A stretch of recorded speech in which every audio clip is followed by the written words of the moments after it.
地是否存在天？古人认为天是有情感能思想的存在者。孔子说过：或罪于天，无所导也。所作所为得罪了上天，有违天理。那么祈祷再多也是纯阳祖师宝集节录太上玄为经部太上宝集第20篇。道之为义，手上两点，乃为阴阳。继而一化，是谓太极。阴阳原从太极而生，天地亦从太极而成。一下自自，自者自己，道在自己能行，非向他人取得。自从左向一，此为太极一点真玄。又从阴阳而言，包阴纯阳之意也。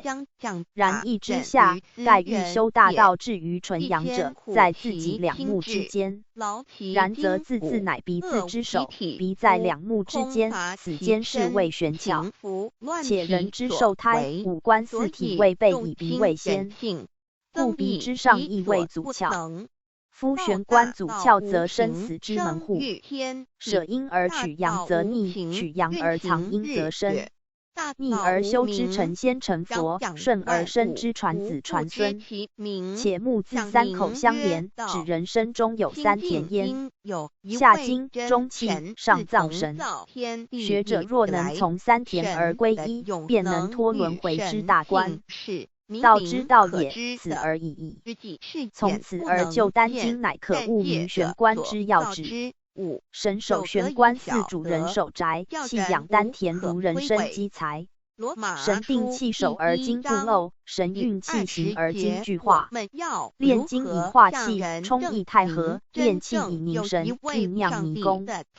此为采药炼丹，外并凝神收视。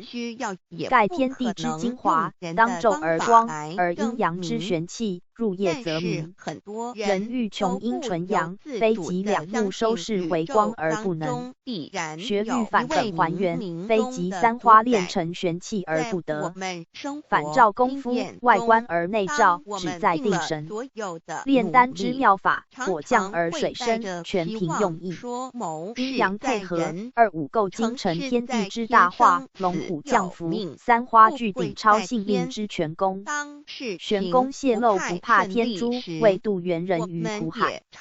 道德衰颓，只经得灭，难修佛性反先天。附录2，观皇上帝戒规。一、戒不孝父母，轻慢先灵者同罪，因亲长辈先灵一同。二、戒侮慢兄长，兄父有爱弟者同罪，姐妹因亲平辈一同。三、戒污秽造君，不敬天地神明者同罪。四、戒打胎逆女，溺爱不教者同罪。五、戒嫖，防御过度急躁淫子者同罪。六、戒赌，游手好闲及做无益事者同罪。七、戒污秽自止，放圣贤，假刀笔者同罪。八、戒道人过失，自恃己短者同罪。九、戒缩人争讼，自好讼者同罪。十、戒好勇斗狠，包住险心，深藏不露者同罪。11、戒骄傲满甲，故令良言，不开导愚昧者同罪。12、戒食牛犬肉，并好食山禽水族者同罪。就是神，这道派出与神同在。万物是借着他造的，凡被造的没有一样不是借着他造的。新约约翰福音1:13，圣经创世纪1.01分。